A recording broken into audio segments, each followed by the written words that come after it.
नारायण वासुदेव, हे नाथ नारायण वासुदेव।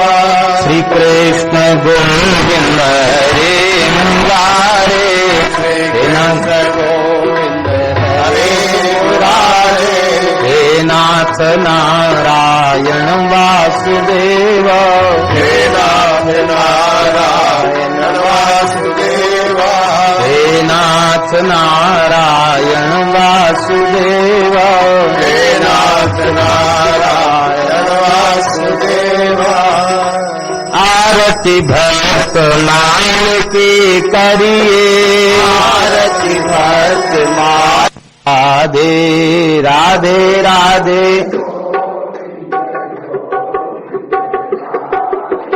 राधे राधे गोविंद गोविंद राधे, राधे राधे गोविंद गोविंद राधे।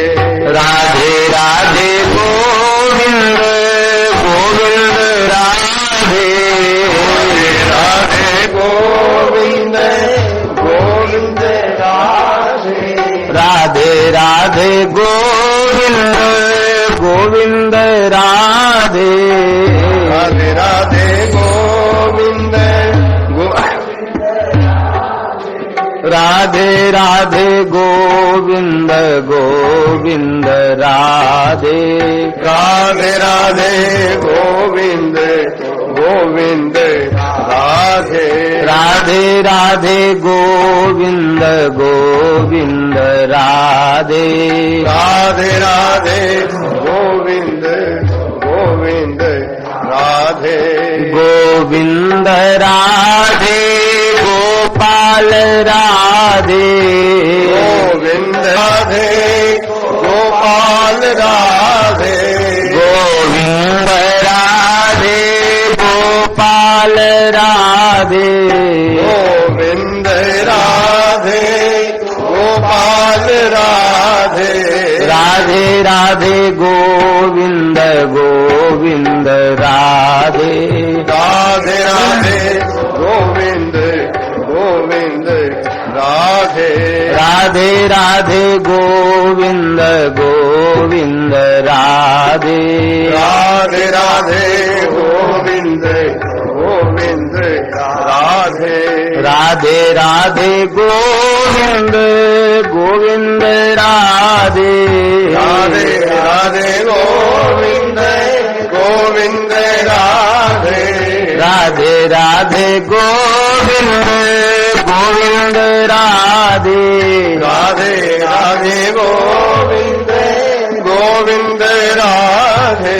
राधे राधे गोविंद गोविंद राधे, राधे राधे गोविंद गोविंद राधे। राधे राधे गोविंद गोविंद राधे, राधे राधे गोविंद गोविंद। श्री वृंदावन बिहारी लाल की प्रताप जगवासना नार को उपदेश दियो। पीपा प्रताप जगवासना नाहर को उपदेश दियो। पाप लाप जगवासना नार को उपदेश दियो। प्रथम भवानी भक्त मुक्ति मागन को रायो, प्रथम भवानी भक्त मुक्ति मांगन को धायो। सत्य कहते ही सत्य सुदृढ़ हरि शरण बतायो। सत्य कहो तेरी सत्य सुदृढ़ हरि शरण बतायो। श्री रामानंद पद पाय भयो अति भक्ति की सीवा। रामानंद पद पाय भयो अति भक्ति की सीमा।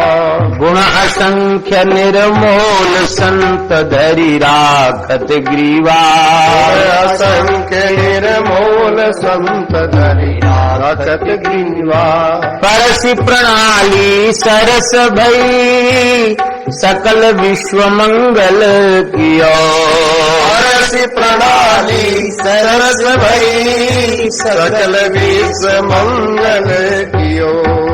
परसि प्रणाली सरस भई सकल विश्व मंगल कियो।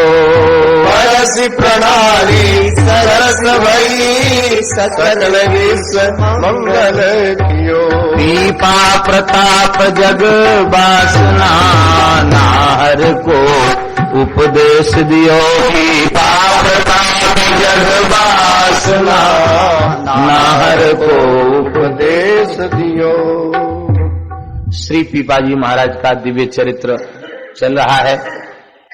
चरित्र का पुनः स्मरण कराने में समय अधिक हो जाएगा, केवल क्रम स्मरण में रहे इसके लिए इतना मात्र निवेदन किया जा रहा है कि ससुर और जेठ का भी जूठन पतिव्रता नारी को ग्रहण नहीं करना चाहिए। ससुर तो पति का भी पिता है, पूज्य है, और जेठ उसका बड़ा भाई है इसलिए पूज्य है, लेकिन इसके बाद भी पतिव्रता नारी को पति का ही उच्छिष्ट ग्रहण करना चाहिए। तो वैष्णव धर्म पतिव्रता के समान है, वह अपने भगवान का प्रसाद ग्रहण करते। हाँ, वैष्णव भगवान को निवेदित करने के बाद फिर उसको सबको निवेदित करते हैं, फिर तीनों लोकों में प्रसाद बांटते हैं, तो कोई बाकी बचता नहीं है, फिर लेते हैं, लेकिन प्रथम भोग धराते हैं श्री ठाकुर जी। हमारे यहाँ भी अन्य मंदिर भी होते हैं, तो परंपरा क्या है, ठाकुर जी के मंदिर में भोग लगा, भोग लगने के बाद हनुमान जी के यहाँ थाल आ गया और हनुमान जी से शंकर जी, दुर्गा जी जो भी हैं सबको प्रसाद, भगवत प्रसाद सभी ग्रहण करें, यही वैष्णव की परंपरा है। तो हमारे ठाकुर जी साथ में तो भोग लगाया नहीं जा सकता, अमनिया का ही भोग लगाया जाएगा, इसलिए दे दीजिए। पीपा जी संतों के प्रति श्रद्धा तो रखते थे, लेकिन विशेष अनुराग देवी की भक्ति में होने के कारण, इसलिए प्रियादास ने स्पष्ट टीका में लिखा है, रंग चढ़ो भारी है, ऐसा भारी रंग चढ़ गया, और ठीक है साधुओं को सीधा सामान दे दो। साधुओं को इस बात का तनिक भी मन में ये भाव नहीं था कि राजा ने उपेक्षा पूर्वक हमें सामान दिया है। अरे राजा है तो राजा जैसे देना चाहिए। एक हंसी की बात याद आ गई। एक जगह एक रजवाड़े में अपने राम एक संत के साथ गए। अब तो रजवाड़े खत्म हो गए, लेकिन आखिर तो वे राजा हैं, उनके पास किला है, संपन्न लोग हैं। तो एक महापुरुष के साथ हम गए, तो उनके ठाकुर जी के लिए उन्होंने एक चांदी की कटोरी में बढ़िया अमनिया किया हुआ एक संतरा, और एक कटोरी में मिश्री और थोड़ा मेवा, और एक गिलास में, संभवतः सोने का गिलास था, उसमें दूध था। सोने का था कि चांदी के ऊपर सोने का पानी चढ़ा था, ये भगवान जाने, पर वो पीला पीला चमक रहा था सोने जैसा। उसमें दूध आया। महात्मा मौन थे, इशारा किया कि किस लिए आए हैं। बोले ठाकुर जी को भोग लगाएंगे, आप सब संत लेंगे। तो महात्मा बड़े विनोदी थे, उन्होंने अपना कान ऐसे कर दिया। कान ऐसे कर दिया, इसका मतलब ये था ये दूध पीने के लिए लाए हो कि कान में डालने के लिए आए हो। वो राज परिवार की महिला इस संकेत को देख के वे हंसी और कुछ लज्जित सी हुई। उन्होंने कहा कि महाराज ये तो ठाकुर जी के लिए लाए हैं। तो उन्होंने कहा ठाकुर जी की तो इशारा करके बता, इतने हैं, इतने से दूध से क्या होगा। बाल्टी भर दूध आ गया, एक टोकरा अमरूद आ गए, संतरे आ गए, मेवा आ गया। इसका मतलब है भाई तुम राजा हो तो स्वरूपान रूप सत्कार करो। लेकिन वे सब बड़े परम संतोषी सरल साधु प्रसन्न हो गए, बोले चलो जो दिया वही ठीक है। उन्होंने बड़े प्रेम से अपने ठाकुर की सेवा की, रसोई बनाई, और रसोई बना करके ठाकुर जी को भोग धराया। और भोग धराने के बाद भगवान से प्रार्थना किया, प्रभु आये पुरसाद सीधो दियो सोई, जोई सोई लियो, जो दे दिया उसी को ले लिया। और कियो मनमाज प्रभु बुद्धि फेरी डालिए। हे प्रभु ऐसी कृपा करो, इस राजा का अन्न हम आपको भोग धरा रहे हैं, प्रसाद हम लोग ग्रहण करेंगे, तो आप ऐसी कृपा कर दीजिए। आपको यहाँ थोड़ा भोग आरोगने के बाद परिश्रम करना पड़ेगा। क्या परिश्रम करना पड़ेगा? बोले इस राजा को आप अपने चरण कमलों की भक्ति दे दीजिए, संतों की भक्ति दे दीजिए। हृदय से संतों ने प्रार्थना किया। प्रार्थना किया तो ठाकुर जी के यहाँ संतों की प्रार्थना जल्दी स्वीकार होती है, ऐसा हमारे महाराज जी कहा करते थे। कैसा भी कोई जीव हो, कोई एक संत उसके संबंध में कुछ कह दे फिर ठाकुर के दरबार का कानून है, महाराज जी कहते थे, फिर विचार विमर्श वहां नहीं होता। बड़ा विचार विमर्श हुआ विभीषण जी के ऊपर, और श्री हनुमान जी ने कुछ कह दिया, बस विचार विमर्श खत्म हो गया, बोले लाओ ले आओ उनके। ऐसे तमाम उदाहरण महाराज जी देते थे। बोले किसी भक्त ने कह दिया, फिर ठाकुर जी के यहाँ विचार विमर्श नहीं होता है। भक्तों की प्रार्थना बहुत जल्दी स्वीकार की जाती है। स्वीकार कर लिया गया। और रात्रि को दो भाव बताए थे कल, या तो विमुखता ही प्रेत बन के आई, अथवा ये हमारे बहुरंगी ठाकुर हैं, कब कौन सा रूप धारण करके कृपा करने पधारे ये नहीं कहा जा सकता। तीसरा भाव ये है कि देवी जी की उपासना में कभी कभी लोग बलिदान भी कर दिया करते हैं। तो देवी यज्ञ के नाम पर पीपा जी ने जो शाक्तों के कुचक्र में फंस करके जो छाग बलि आदि अर्पित की थी, बलि प्रदान आदि किया था, उस बलि प्रदान के समय जिन जीवों की बलि दी गई थी वे जीवात्माएं ही पूंजीभूत होकर के प्रेत का रूप धारण करके आई, या ये समझे। क्योंकि भागवत के 5वें स्कंध में ऐसा प्रमाण दिया गया है। और प्राचीन बरही को तो नारद जी ने दिखाई दिया, आकाश में ये सब जीव तुमसे बदला लेने के लिए खड़े हुए। पीपाजी महाराज इतने प्रतापी क्षत्रिय थे कि इतिहास प्रसिद्ध बात है कि वहां आज भी हाड़ौती भाषा में जो श्री पीपा जी का चरित्र गाया जाता है, पीपा जी के इतिहास को लोग वहां के गाते हैं, झालावाड़ क्षेत्र के लोग, वहां कहा जाता है चारण, और वो सब जो चारण लोग गाते हैं तो उसमें कहा जाता है कि सपने में इनको देखकर मुगल शासकों के कपड़े बिगड़ जाते थे, ऐसा भाव है उसमें। इतना प्रतापी वीर क्षत्रिय जिनके पिता परम प्रतापी मुगल सत्ता को स्वीकार नहीं किया, पीपा जी ने भी मुगल सत्ता को स्वीकार नहीं किया। प्रेत से वे लड़े और लड़ते लड़ते अंत में प्रेत से पार नहीं पड़ी और प्रेत ने पछाड़ दिया उनको। जब वे नेत्र खुले तो वे देखते हैं कि हम तो सैया से नीचे पड़े हुए हैं, नस नस चूर चूर हो गई, घबरा गए। मन में विचार किया, इतना सब ऐश्वर्य प्राप्त होने के बाद भी यदि निर्भयता प्राप्त नहीं भई तो हमारी सारी उपलब्धि व्यर्थ हो गई। इसका मतलब है अभयदान प्राप्त हो जाए, यही सबसे बड़ी उपलब्धि है। तो अभय पद पाने की इच्छा से वे रात्रि में ही घोड़े पर सवार होकर के, आज भी वहां जंगल में देवी जी का मंदिर है जहां वे उपासना करते थे, वहां वे गए और देवी जी के सामने रोने और गिड़गिड़ाने लगे। बहुत प्रार्थना करी, भगवती प्रकट हो गई और प्रकट होकर के भगवती ने स्पष्ट कहा, प्रथम भवानी भक्त मुक्ति मांगन को धायो, सत्य कहो ते ही शक्ति सुदृढ़ हरि शरण बतायो। सत्य कहो ते ही शक्ति, देवी जी ने सारी बात सच्ची कह दी। सुदृढ़ हरि शरण बतायो, भगवान की शरणागति ही जीव को अभयदान देने वाली है। इस संबंध में कल हमने विस्तृत चर्चा की थी। भगवान के अतिरिक्त कोई अभयदान देने में समर्थ नहीं है। राम जी कह रहे हैं, सुन सुग्रीव मारी हो बाली एक ही बाण, ब्रह्म रुद्र शरणागत गए नोबरहि प्राण। तो ब्रह्मा जी की शरण में चला जाए, शंकर जी की शरण में चला जाए तो भी प्राण नहीं बचेंगे, ये बात कौन कह सकता है? जो ब्रह्मा जी का भी सेव्य होगा, शंकर जी का भी आराध्य और उपास्य होगा, ब्रह्मा को ब्रह्मत्व और शिव को शिवत्व देने की सामर्थ्य जिसमें होगी वही ऐसा कह सकता है। सबके बस की बात थोड़ी है ब्रह्मा जी और शंकर जी का नाम ले दे। अभयं सर्वभूतेभ्यो ददाम्येतद् व्रतं मम, ऐसी घोषणा करने वाले भगवान हैं। भगवान के अतिरिक्त जीव कहीं भी चला जाए उस अभय नहीं हो सकता। इसके एक प्रमाण दो प्रमाण नहीं, सैकड़ों प्रमाण हैं। अब रही पंचदेवोपासना की बात, तो श्री स्वामी भगवत रसिक देव जी महाराज हैं, वृंदावन के रसिकाचार्य श्री भगवत रसिक देव जी ने अपनी वाणी में एक जगह कहा है, एक कई दृष्टांत दिए, उसमें एक दृष्टांत ये भी है, वासुदेव तज अर्क उपास्यो सत्राजित मणिलीनी, बंधु सहित भयो निधन आपनो, निंदा सब है कीन्ही। सूर्य की उपासना का निषेध नहीं, सनातन धर्म की उपासना का शुभारंभ ही आदित्योपासना से होता है।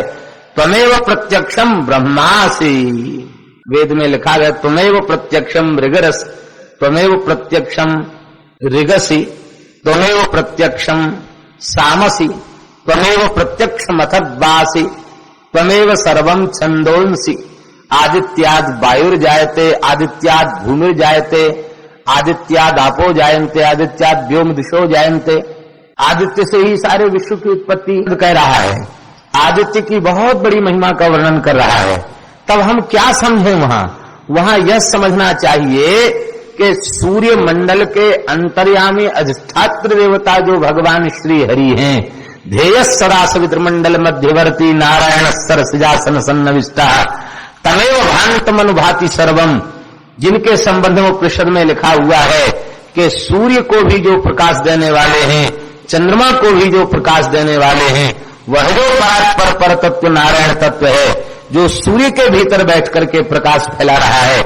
इसका तात्पर्य है सूर्य प्रकाश हैं और भगवान प्रकाशी हैं। सूर्य के भी प्रकाशक भगवान हैं। इसका मतलब क्या है कि गणेश जी की, शंकर जी की, देवी जी की, सूर्य नारायण की जो स्तुति परतत्व के रूप में की जा रही है, इसका तात्पर्य है उनके अधिष्ठात्र अंतर्यामी देवता, उनका अनुसंधान करके और वह वेद में स्तुति की जा रही है, और इसलिए वो अपने स्थल पर सर्वथा सत्य है, उसमें कहीं कोई विरोध नहीं है। उन्हें देवी देवता के रूप में, अंग के रूप में स्तुति नहीं की जा रही है। इसको अंग अंगी भाव कहा गया। अंग के रूप में स्तुति नहीं की जा रही, अंगी के रूप में स्तुति की जा रही है। अंग देवता हैं और अंगी भगवान हैं। और मान लो कोई अंगी की उपासना को गौण कर दे और अंग उपासना को ही मुख्य मान ले तो क्या होगा? बोले वासुदेव तजी अर्क उपासे। घर में भगवान द्वारकाधीश प्राप्त है, लेकिन सत्राजित की भक्ति द्वारकाधीश श्री कृष्ण के प्रति नहीं हुई। वासुदेव तजी अर्क उपासे, सूर्य की उपासना की, क्या मिला? बोले वासुदेव तजी अर्क उपासे सत्राजित मणि लीनी। समंतक मणि मिली। मणि से क्या हुआ? बंधु सहित भयो निधन आपनो। आपने तो भागवत के कितने पारायण किए हैं, कहीं देखा कि 1 तोला सोने का दान सत्राजित ने किया हो? ऐसा कोई एक वाक्य है? 8 भार सोना उगलने वाली मणि को प्राप्त करके खुद भी मारा गया, भाई भी मारा गया, और निंदा सब की नहीं। चंद्रमा मनसो जातश्चक्षो सूर्यो अजायत श्रोत्राद वायुश्च प्राणश्च मुखाद अग्निरजायत। तो इस प्रकार से जो वेद में स्तवन किया गया है, भगवान के नेत्र सूर्य हैं। भगवान 4थे स्कंध में कह रहे हैं देवताओं से, कहते हैं कि देखो देवताओं, जैसे बुद्धिमान मनुष्य अपने मस्तक में, अपनी भुजाओं में, अपने पैरों में अलग अलग ये अंग प्रत्यंग होने पर भी इनमें भेद बुद्धि नहीं रखता, पारक की बुद्धि नहीं रखता। एवं भूतेषु मत्परः, पारक की बुद्धि कुरुते एवं भूतेषु मत्परः। ऐसे ही बुद्धिमान मनुष्य देवी देवताओं में और मुझ में बुद्धि रखते हैं। इसका मतलब जैसे कोई व्यक्ति मस्तक पर चंदन लगावे और कहे हमें पैरों से क्या प्रयोजन, पैरों को तो हम कुल्हाड़ी से काट डालेंगे और सिर पे चंदन लगाएंगे, तो ऐसे व्यक्ति की पूजा को पूजा नहीं कहा जा सकता। अथवा कोई कहे महाराज हम तो चरण सेवक हैं, चरण धो के पिएंगे, सिर पे भले जूता लगा दें, तो ऐसी व्यक्ति की पूजा को पूजा थोड़ी कहा जाएगा, क्योंकि जिसके चरण है उसी का तो मस्तक है, जिसका मस्तक है उसी के चरण है, उसी की भुजाएं हैं। एक अंग के तिरस्कार पर संपूर्ण अंगी का तिरस्कार माना जाता है।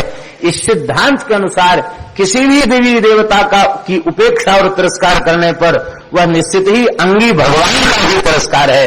ऐसा विचार करके बुद्धिमान लोग इन देवी देवताओं को मेरा अंग मानकर आदर करते हैं, इनकी भी उपेक्षा करते नहीं हैं। ये ब्रह्मा जी और शंकर जी हमारा प्रधान अंग हैं और मैं अंगी हूं। तुमने शंकर जी का तिरस्कार किया, मेरा ही तिरस्कार किया। ये बात भगवान ने 4थे स्कंध में कही है। अब बात स्पष्ट हो गई। इस उपासना में कहीं कोई किसी के साथ विरोध नहीं रह गया।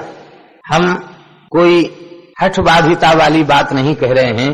भगवान कृपा करें, चित्त शुद्ध हो जाए सत्संग के द्वारा, भगवान नाम के द्वारा, सत्पुरुषों की कृपा करुणा के द्वारा, तो ये बात सब कुछ करने के बाद, सब कुछ पढ़ने के बाद, कुछ जानने के बाद ये बात निश्चित सिद्धांत के रूप में प्रकट हो जाएगी आपके चित्त में कि जीव मात्र के कल्याण के लिए वैष्णव धर्म जैसा और कोई श्रेष्ठ और सरल साधन नहीं। जैसे सारी नदियां अंत में समुद्र में जाकर सम्मिलित होती हैं, इसलिए इसी प्रकार से सबका पर्यवसान अंत में भगवान की उपासना में।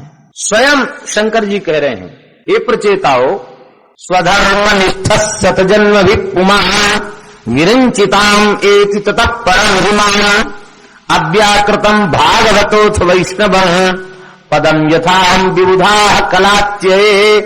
हे प्रचेताओ, 100 जन्म तक कोई वर्णाश्रम धर्म का निष्ठा पूर्वक पालन करे, 100 जन्म तक। अरे ईमानदारी से देखें तो इसी जन्म में क्या हो पा रहा है पालन? नहीं हो पा रहा है। मान लो कोई बहुत तत्परता पूर्वक सावधानी पूर्वक 100 जन्मों तक स्वधर्म निष्ठा का पालन करे तो क्या मिलेगा? बोले विरिंचिताम एति, उसको ब्रह्मलोक की प्राप्ति होगी। 100 जन्म की साधना के बाद, वर्णाश्रम धर्म के अनुष्ठान के बाद वह ब्रह्मलोक का अधिकारी होगा। ततः परम हिमाम, शंकर जी कहते इससे ज्यादा पुण्य बढ़ जाए तो वह मेरे लोक की प्राप्ति का अधिकारी होगा। किंतु हे प्रचेताओ, ब्रह्मा जी के लोक में जाने के बाद भी नीचे आना पड़ेगा। आ ब्रह्म भुवनान लोका पुनरा वर्तिन अर्जुन, वहां पहुंचकर आना पड़ेगा, मेरे निकट पहुंचकर भी आना पड़ेगा, शंकर जी कह रहे हैं। लेकिन मेरे प्राण प्यारे प्रभु के चरणों में पहुंचने वाले जीव फिर उस दुखमय संसार में नहीं आते। यहाँ एक भगवान विशेष बात करें, पदम यथाहम विबुधा कलाच्ये, कहते हम भी वहीं जाएंगे, ब्रह्मा जी भी वहीं जाएंगे, पर अभी नहीं जाएंगे। कलाच्ये, कल्पांत के बाद जब हमारे लोक भी नष्ट हो जाएंगे तब हम वैकुंठ जाएंगे। पर देखो तो सही, मेरे प्रभु के उपासक हमसे भी पहले वैकुंठ चले जाते हैं। गणेश जी का भक्त उपासना करते करते गणेश जी के निकट पहुंचेगा तो देखेगा गणेश जी के एक हाथ में सुमरनी। महाराज आप भी भजन कर रहे हैं, आप किसका भजन करते हैं? और बोले महिमा जासु जान गण राव, प्रथम पूजियत नाम प्रभाव। राम राम करके तो हम प्रथम पूज्य हो गए, उन्हीं का भजन कर रहे हैं, तुम भी भजो उन्हीं को। शंकर जी का भजन करेगा, शंकर जी की प्राप्ति होगी तो वे भगवान का भक्त बना देंगे। जैसे स्कंद पुराण में कथा है, घंटाकर्ण को शंकर जी ने विष्णु भक्त बना दिया। सूर्य नारायण का भक्त भी सूर्य के निकट पहुंचेगा तो देखेंगे सूर्य ध्यान की मुद्रा में कमलासन पर विराजमान है, पद्मासन साध कर बैठे। महाराज आप किसका ध्यान कर रहे हैं? बोले जिनके ध्यान से मुझ में इतना प्रकाश होता है कि मैं तीनों लोगों को प्रकाशित कर देता हूं, उन भगवान का ध्यान कर रहा हूं। तो वो भी सूर्य का भक्त भी भगवान का भक्त बन जाएगा, और देवी जी का भक्त तो भगवान का भक्त बन ही गया। सत्य कहो ते ही शक्ति, सुदृढ़ हरि शरण बतायो। भगवान के पास जाओ, भगवान ही अभयदान देने वाले हैं। पीपा जी ने पूछा कि भगवत प्राप्ति का मार्ग क्या है, पथ क्या है?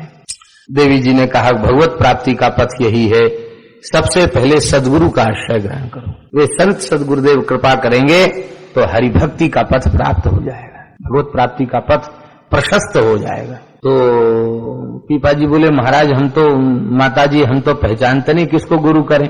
तो कहा सही गुरु रामानंद है। यहाँ सही का अन्वय दोनों तरफ है, देहली दीप कन्या से। देवी कही सही, सही बात कही, दूसरा सही गुरु रामानंद, तो सही का इधर भी अन्वय हो गया उधर भी अन्वय हो गया। वस्तुतः सही गुरु रामानंद जी हैं, वहां चले जाओ। वे साक्षात श्री राम ही रामानंद स्वामी के रूप में प्रकट होकर के लीला कर रहे हैं, इसलिए तुम वहां जाओ। वहां गए तो वहां कल लोग सुन चुके हैं, बहुत विस्तृत चर्चा है। श्री पीपा जी महाराज पहुंचे तो पीछे से हाथी घोड़ा राजकीय वैभव भी उनके पीछे से पहुंचा। बहुत मिलने का प्रयास किया, लेकिन स्वामी जी ने स्पष्ट कह दिया रजोगुणी तमोगुणी जीवों से मिलने का हमारा कोई प्रयोजन नहीं, हमें कोई लालसा से है नहीं। हम किसी राजा से मिलें इसकी हमें क्या आवश्यकता है? समझ गए कि ये रजोगुणी वेशभूषा, अपना रजोगुणी परिचय ये बाधक बन रहा है, जैसे नागरी दासी के संबंध में आता है, ये बाधक बन रहा है। तो सब ब्राह्मणों को दान कर दिया और एक अंग वस्त्र धारण करके, बहिर्वास कहते संतों की भाषा में, एक बहिर्वास धारण करके गंगा स्नान पंचगंगा में करके और कहा कि आपके चरणों की कृपा का भिखारी दीनहीन पीपा नाम का एक तुच्छ व्यक्ति एक आपकी दया का पात्र शरण में आया है। स्वामी जी गदगद हो गए, बोले ठीक है, इसकी गेहा शक्ति तो मिट गई है, क्योंकि गेहा शक्ति नहीं मिटती तो राजा पने के अहंकारों को इतने जल्दी नहीं छोड़ता, सुख सुविधाओं की सामग्रियों को इतने जल्दी नहीं छोड़ता, पर देह और गेह इनकी आसक्ति ही भगवत भजन में बाधक है। तो गेहा शक्ति तो चली गई, अब देहा शक्ति कितनी मात्रा में है इसकी परीक्षा के लिए स्वामी जी बोले कि तुम किस लिए आए हो? कहा महाराज आपके चरणों की शरण में आया हूं कि आप मुझे दीक्षा देकर कृतार्थ करें, जिससे मैं हरिभक्ति प्राप्त कर सकूं। स्वामी जी ने कहा कि शिष्य का धर्म गुरु की आज्ञा का पालन करना है, मेरी आज्ञा का पालन करोगे? का अवश्य। का जाओ कुआं में कूद पड़ो। आखिर राजा थे, पढ़े लिखे थे, बुद्धिमान थे, वीर थे, मन में विचार तो करना चाहिए था कि ये कैसे महात्मा है, अभी दर्शन तक नहीं हुआ, हमको कुआं में कूदने को बोल रहे हैं, पर तुरंत कुआं में कूदने के लिए तैयार हो गए। जैसे कुआं में कूदना चाहते थे, स्वामी जी ने अनंतानंद जी आदि अपने शिष्यों से कहा कि इनको पकड़ के रोक लो, पर ये रुक नहीं रहे थे। तब स्वामी जी ने आज्ञा देकर कहा तुरंत मेरे निकट आ जाओ। निकट आए तो हृदय से लगा लिया और फिर इसके बाद अपना दिव्य शंखनाद किया है। शंखनाद से इन्हें दिव्य साकेत का दर्शन, श्री सीताराम जी का दर्शन और कैसे कैसे 12 महाभागवतों के सहित धराधाम पर भगवान का अवतरण हुआ है, अपने भी स्वरूप का रहस्य इनकी समझ में आ गया। स्वामी जी ने विधिवत 5 संस्कार दे करके कृतार्थ किया। वैष्णवी दीक्षा में 5 संस्कार होते हैं। संस्कारों की बड़ी महिमा है। विवाह के बाद साध्वी सौभाग्यवती नारी वो सौभाग्य चिन्हों को धारण करती है कि नहीं? सौभाग्य के चिन्ह ही यह प्रमाणित करते हैं कि यह सधवा, ये सौभाग्यवती है, ये चिन्ह ही प्रमाणित करते हैं। कथनचित सधवा नारी मंगल सूत्र उतार दे, नाक कान के आभूषण उतार दे, चूड़ी फोड़ दे, बिछिया उतार दे, सिंदूर पोंछ दे, तो लोक की दृष्टि में उसे अच्छा माना जाएगा। अब आजकल तो सभ्यता आमूल परिवर्तित हो चुकी है, आज की बात तो नहीं कह सकते।